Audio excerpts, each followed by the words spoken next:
मौसम ने भले ही ठंडक का दस्तक देना शुरू कर दिया हो, लेकिन तापमान गर्म है। अर्थात बिहार विधानसभा चुनाव की गर्मियां अब दिखने लगी हैं।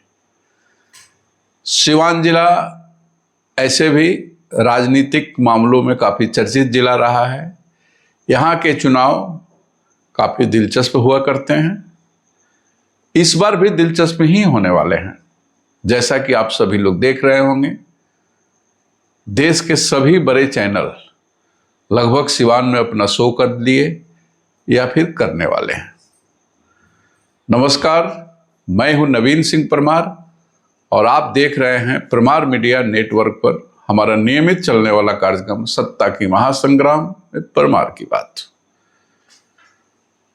आप हमारे इस वीडियो को हमारे YouTube channel Parmar media live के साथ साथ हमारे Facebook चैनल पर भी देख रहे होंगे।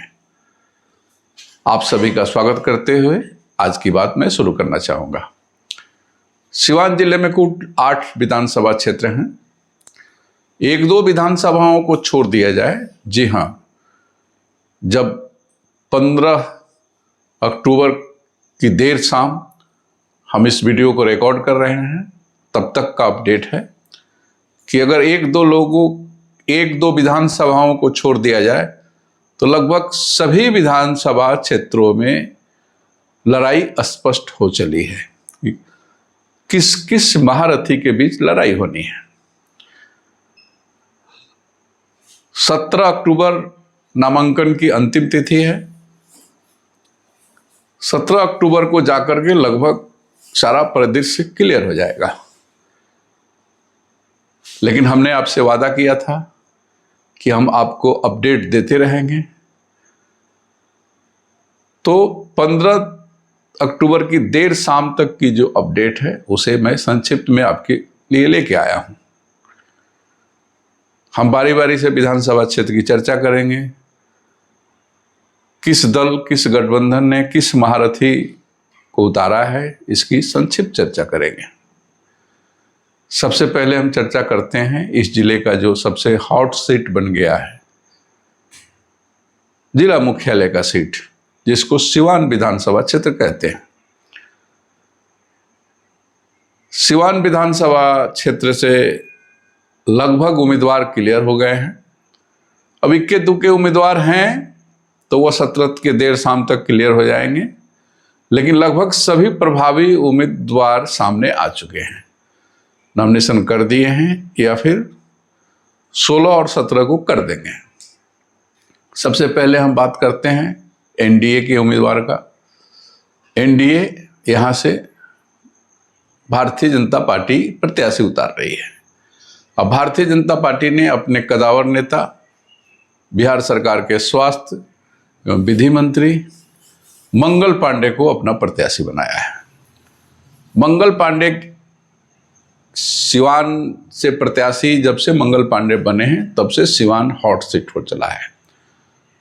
पूरे बिहार की नज़र, देश के विभिन्न भागों में बसने वाले सिवान वासियों की नज़र सिवान सीट पर लग गई है। ऐसे पहले से भी रघुनाथपुर एक हॉट सीट बना हुआ है यहाँ,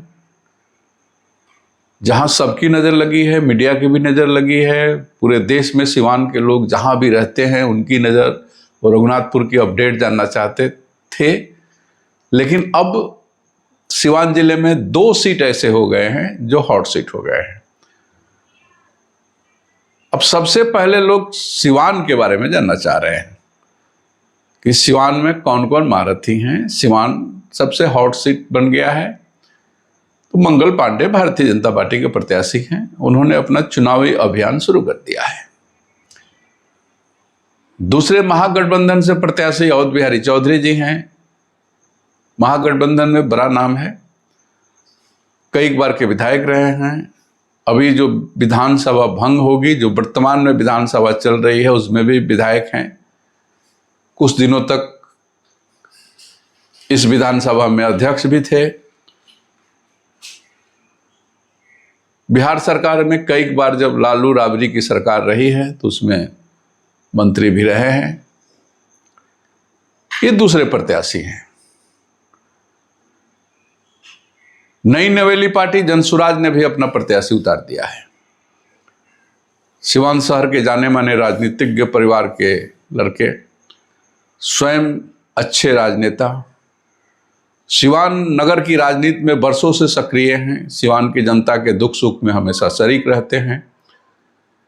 बड़ा ही चर्चित नाम है इंतखाब अहमद का। इंतखाब अहमद को जनसुराज ने अपना प्रत्याशी बनाया है। यह भी कद काठी के मामले में, अगर जनाधार के मामले में गंभीर उम्मीदवार है, गंभीर लड़ाका है, अच्छी लड़ाई देंगे। सिवान की लड़ाई देखने लायक होगी।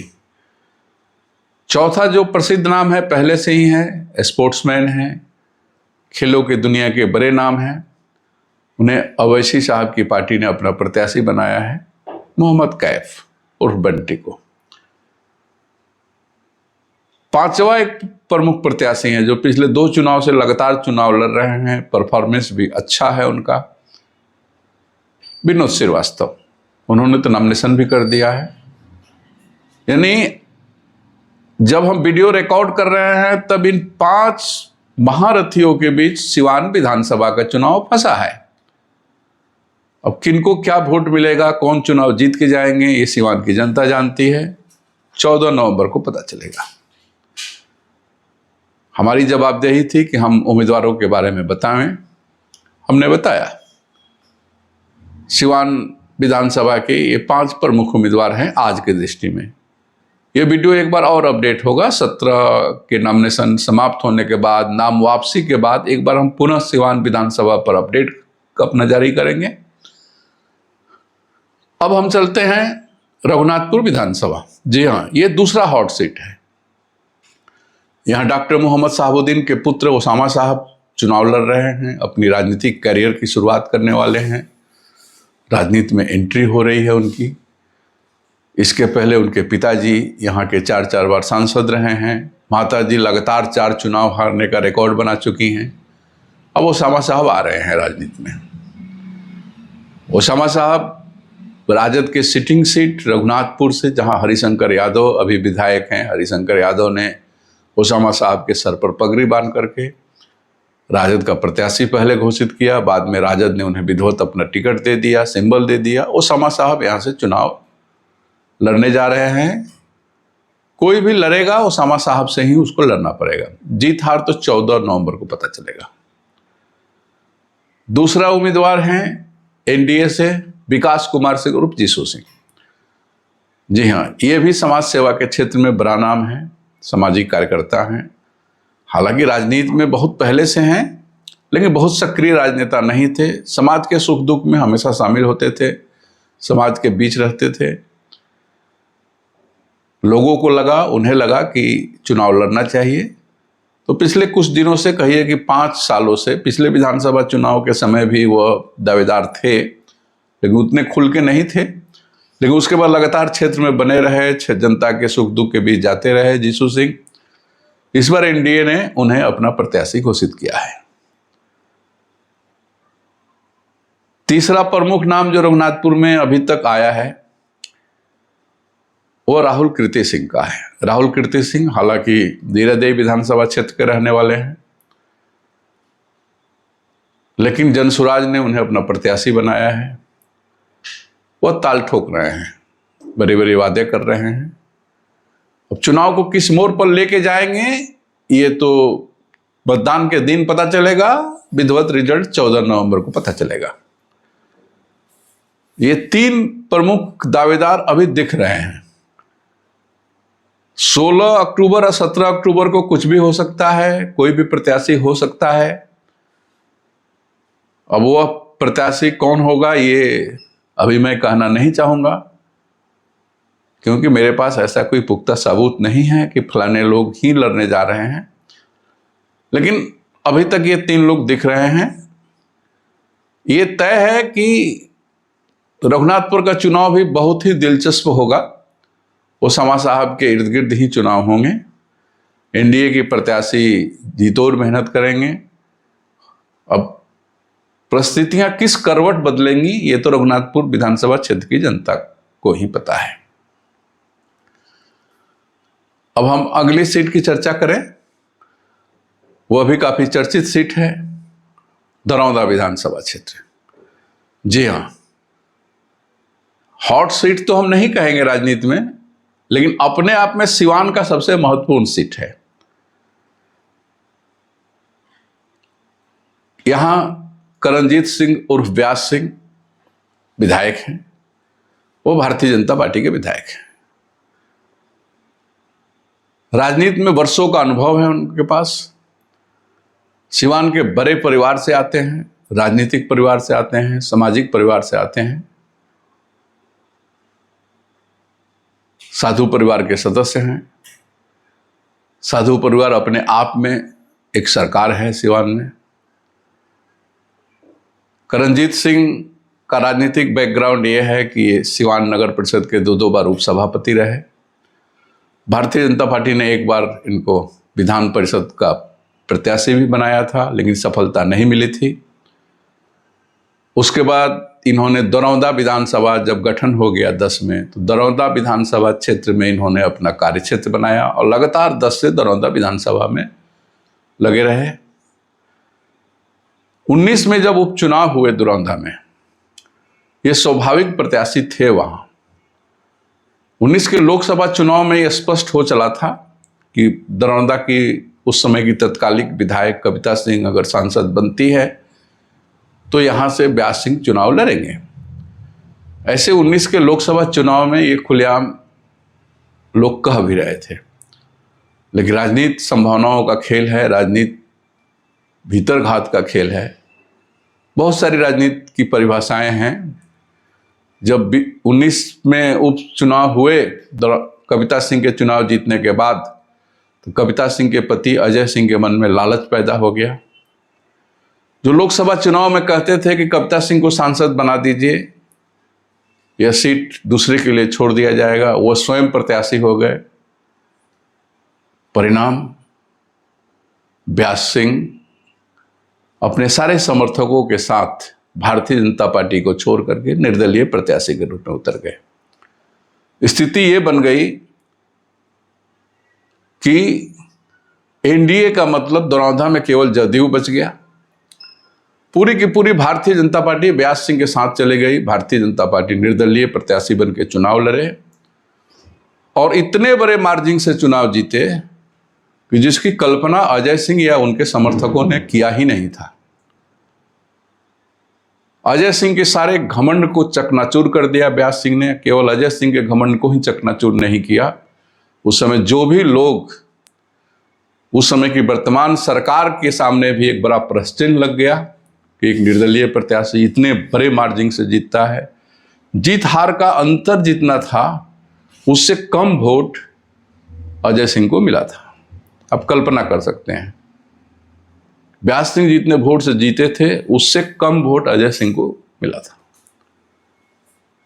फिर आया 20 का आम चुनाव। 20 के आम चुनाव ने भारतीय जनता पार्टी ने व्यास सिंह को अपना प्रत्याशी बनाया। प्रत्याशी इसलिए बनाया कि व्यास सिंह निर्दलीय चुनाव जीतने के बाद सीधे भारतीय जनता पार्टी के कार्यालय गए और जाकर उन्होंने कहा कि मैं भारतीय जनता पार्टी का ही कार्यकर्ता हूं। और भाजपा ने उन्हें सहर्ष स्वीकार किया और 20 के चुनाव में भारतीय जनता पार्टी के प्रत्याशी बनके दोबारा चुनाव में आए। उस समय महागठबंधन ने अपने प्रत्याशी के रूप में भाकपा माले के कदावर नेता अमरनाथ यादव को प्रत्याशी बना दिया। जबरदस्त चुनाव, घनघोर भयंकर चुनाव जिसको कहते हैं। स्थिति ये थी कि अंतिम समय तक ये निर्णय नहीं हो पा रहा था मतगणना के दिन कि कौन जीत रहा है, कौन हार रहा है। एक शानदार चुनाव दोनों महागठबंधन और एनडीए के लिए रहा। व्यास सिंह पुनः चुनाव जीते, अच्छी खासी 12-13 हजार के अंतर से चुनाव जीते और विधायक बने। 5 साल उन्होंने काम किया।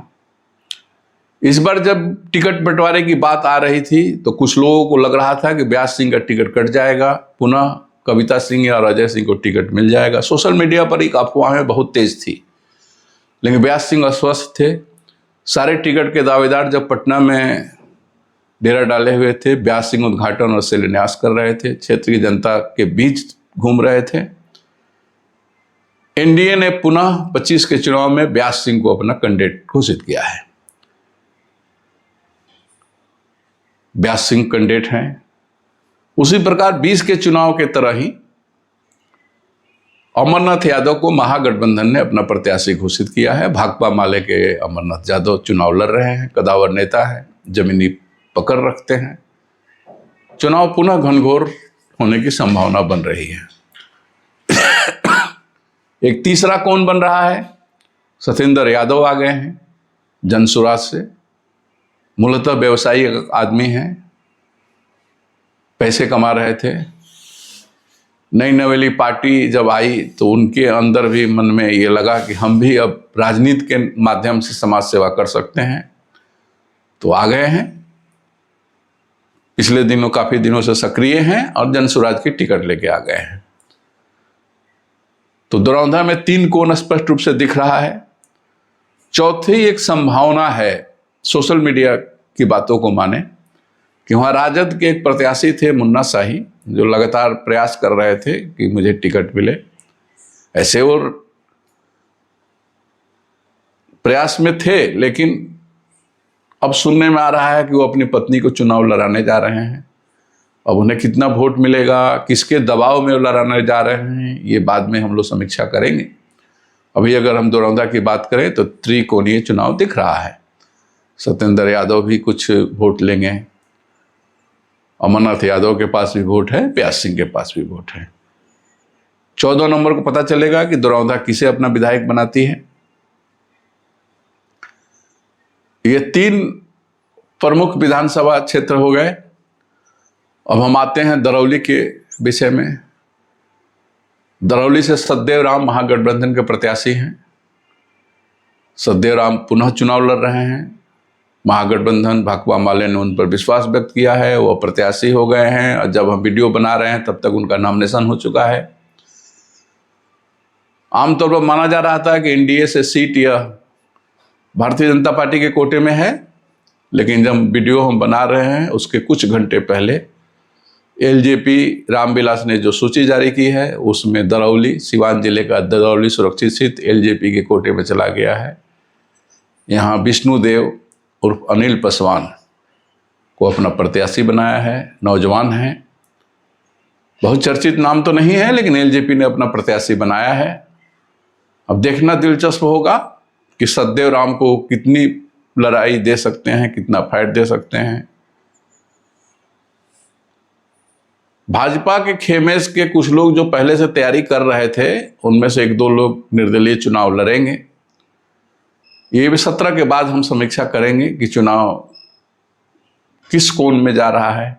आमने सामने की लड़ाई हो रही है कि त्रिकोणीय बन रहा है कि चतुष्कोणीय बन रहा है। लेकिन अभी तक 2 प्रत्याशी क्लियर हैं। जनसुराज ने भी अपना प्रत्याशी उतार दिया है। देखना दिलचस्प होगा कि दरौली किस करवट बैठेगा। अब हम बात करेंगे देश रत्न डॉक्टर राजेंद्र प्रसाद की जन्मभूमि जीरादेई की। जी हाँ, जीरादेई विधानसभा क्षेत्र काफ़ी चर्चित सीट है। कभी यहाँ से निर्दलीय विधायक बने थे डॉक्टर मोहम्मद साहबुद्दीन। अपने राजनीतिक करियर की उन्होंने शुरुआत की थी जीरादेई से। बाद में फिर वो जनता दल के टिकट पर वहाँ से विधायक बने, बाद में फिर सांसद हो गए। जीरादेई में अभी भाकपा माले के अमरजीत कुशवाहा विधायक हैं। इस बार भी भाकपा माले ने उन्हें अपना प्रत्याशी बनाया है और वो चुनाव क्षेत्र में लग गए हैं। एनडीए से वहां एक नया नाम आ गया है भीष्म कुशवाहा का। भीष्म कुशवाहा लोग तो कह रहे हैं कि माले के समय से सक्रिय रहे हैं। सांसद विजया लक्ष्मी देवी के पति रमेश कुशवाहा के मित्र हैं। रमेश कुशवाहा ने उन्हें टिकट दिलवाया है। अब यह चुनाव किस करवट बैठेगा कहना मुश्किल है। अभी एक मुन्ना पांडे आ गए हैं जनसुराज से। उनका भी पिछले काफ़ी दिनों से वो काफ़ी सक्रिय हैं, अच्छे व्यवसायी हैं, समाज में अच्छी पकड़ है। वो भी चुनाव मैदान में है जनसुराज के प्रत्याशी के रूप में। चौथा एक प्रमुख नाम है, इंजीनियर प्रमोद कुमार मल्ल का पिछले कई वर्षों से वो लगातार जनसेवा के माध्यम से जीरादेई क्षेत्र में सक्रिय हैं। वह भी चुनाव लड़ने जा रहे हैं। कुल मिला जुला कर जीरादेई का चुनाव भी दिलचस्प होगा। देखना है कि 14 नवंबर को जब परिणाम आएंगे तो जीरादेई देश रत्न डॉक्टर राजेंद्र प्रसाद की जीरादेई किस करवट बैठेगी। आज के वीडियो में बस इतना ही। अभी हम महाराजगंज, गोरिया कोठी और बरहरिया की चर्चा इसलिए नहीं कर पा रहे हैं कि गोरिया कोठी में एनडीए ने जनसुराज ने अपना प्रत्याशी घोषित कर दिया है। महाराजगंज में एनडीए ने अपना प्रत्याशी घोषित कर दिया है। बरहरिया में एनडीए ने जनसुराज ने अपना प्रत्याशी घोषित कर दिया है। लेकिन इन तीनों सीटों पर अभी महागठबंधन के द्वारा प्रत्याशी घोषित नहीं हुए हैं। इसलिए दूसरे वीडियो में हम इन 3 सीटों की समीक्षा करेंगे, या फिर 17 के नॉमिनेशन समाप्त होने के बाद जब पूरे परिदृश्य क्लियर हो गए रहेंगे तो हम चर्चा करेंगे। तब तक के लिए आप जहां भी रहें मस्त रहें, हमारा वीडियो देखते रहें। हमारा वीडियो आपको कैसा लग रहा है, सत्ता का महासंग्राम हमारा कैसा लग रहा है,